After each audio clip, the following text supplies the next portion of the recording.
Listen up because I'm about to save you from looking absolutely ridiculous in a t-shirt. You spend hours in the gym blasting biceps trying to get peaks like Arnold, but you completely ignore the bottom half of your arm. It is like trying to build a multi-million-dollar mansion on top of spaghetti. Stilts. We see you walking around the weight room wearing those oversized hoodies, trying to hide those fragile little toothpicks dangling by your wrists. Today, we are fixing that negligence once and for all. We are turning those fragile twigs into functional hydraulic pistons.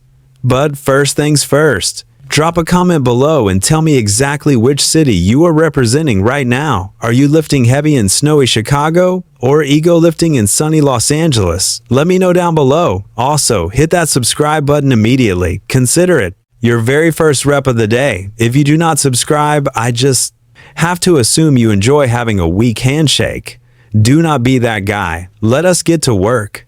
Let us be real here. Nothing screams alpha predator quite like a pair of thick, rugged forearms. It is the absolute first thing people notice. You could be hiding the chest of a Greek god under that shirt, but if you shake another man hand and it feels like holding a wet napkin, you have instantly lost all respect. A powerful grip is a universal language. Plus, when those veins start popping like a highway map, you look strong, even without being shredded. It is an immediate status upgrade. Here is the brutal truth. Your forearms dictate your leverage and control. You wonder why your bench press is stuck at a plateau while your wrists are bent backward like you are serving a tray of drinks. You are leaking power everywhere. If you have the wrist stability of a wet noodle, you cannot transfer force efficiently. It is not just about pulling. Strong forearms stop that embarrassing shaking and act as the central stabilizer for your entire upper body, keeping you safe and making you look like you actually know what you are doing. Your forearms are not just aesthetic decorations, they are the literal bridge between your strength and the iron. You might have the back development of a silverback gorilla, but if your grip strength is non-existent, your set is finished before it even started. It is heartbreaking watching you drop that deadlift bar while your lats are still asking for more. You are basically driving a Ferrari with bicycle tires.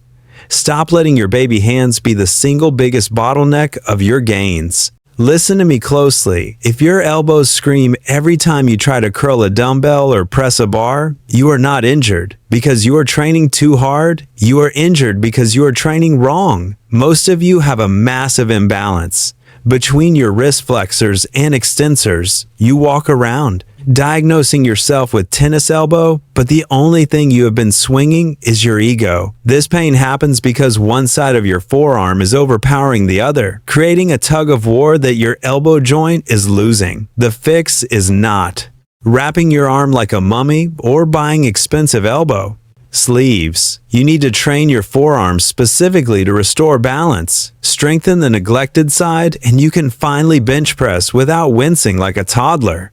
Let us address the genetic elephant in the room. Just like those stubborn calves that refuse to grow no matter how much you pray to the gym gods, your forearm potential is largely dictated by your DNA. If you want to blame someone for your skinny wrists, go call your parents right now and file a formal complaint. It all comes down to muscle insertions. Some lucky mutants have long muscle bellies that run all the way down to the wrist, making their arms look like cured hams without even trying. Then there are the rest of you with high insertions where the muscle stops halfway up the arm, leaving a gap that makes you look like you are smuggling 2 chicken drumsticks. But before you start crying into your protein shake, listen to me. Having high insertions does not mean you are doomed to fail. You might not get that massive Popeye look, but you can still build rock-hard, grainy forearms that look like a bundle of high-tension cables.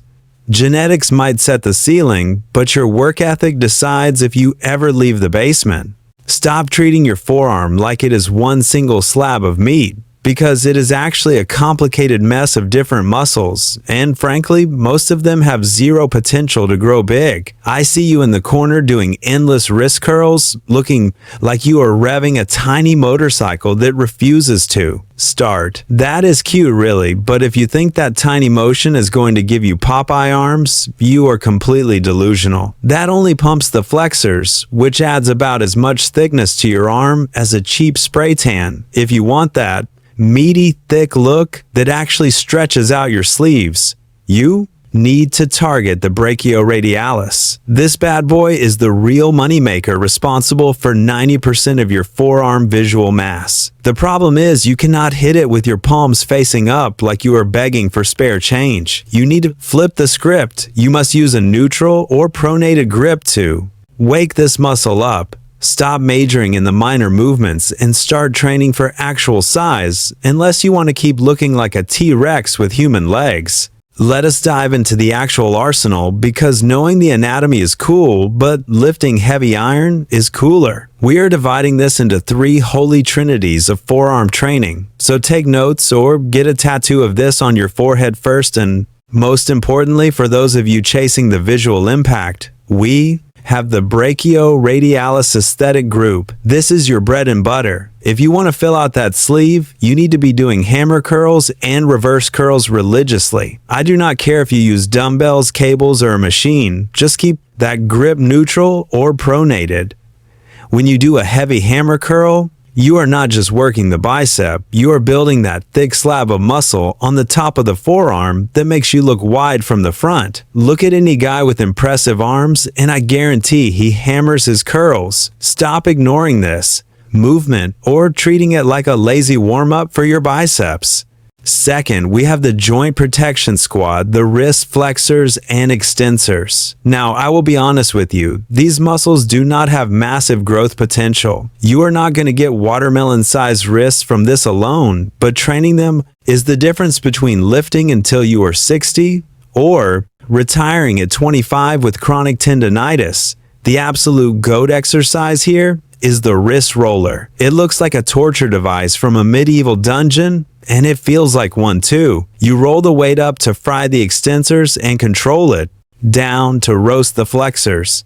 But please, for the love of all that is holy, keep your elbows tucked into your sides. I see you guys holding the roller out in front of you like a zombie sleepwalking through a haunted house. All that does is burn out your front delts and tire your shoulders before your forearms even feel a thing.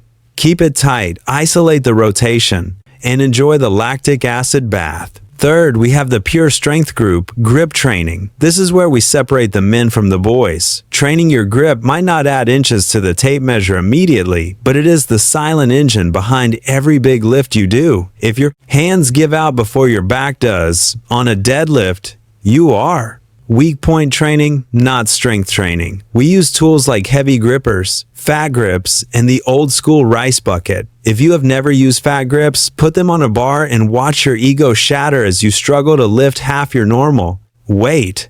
And the rice bucket.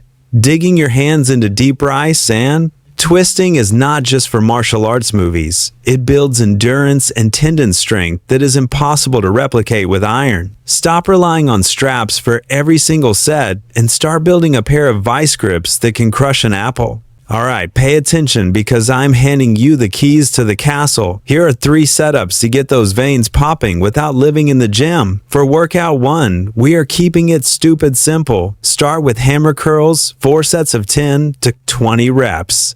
Do not ego lift here. Save that for your ugly deadlift. Finish with the wrist roller, 3 sets rolling up and 3 rolling down. Then hit the grippers until your hand feels like a claw. For workout 2, just swap the hammer curls for reverse curls. That is it. The beauty is you can hit these muscles 2 to 4 times a week because unlike your fragile feelings, your forearms recover incredibly fast and can handle the abuse. Now, if you want to enter the pain cave, let us talk about workout 3. This is the grip and endurance focus, purely designed to make you question your life choices. We are talking farmer's walks. Pick up the heaviest dumbbells you can find and walk until your grip fails or you pass out, whichever comes. First, this is the only way to carry all the groceries in one trip without crying. Then grab the fat grip holds. Just hang there until your hands go numb. Finally, the rice bucket, dig deep and twist for rounds of 60 seconds. This is not a spa treatment, it is pure torture. Do this at the end of your session or on a separate day, unless you want to fail your bench press because your hands are trembling like you had too much caffeine. This is how you build the kind of strength that actually scares people. Your forearms can survive more abuse than almost any other muscle group, so stop treating them like glass figurines. However, this is not permission to swing the weight like a chaotic circus monkey. Leave the ego lifting for the guys who love herniated discs. Focus on strict form, full range of motion, and keeping that tension nasty and constant. If you stay consistent, rolling up your sleeves will eventually become the biggest flex of your day, turning your arms into the absolute main attraction.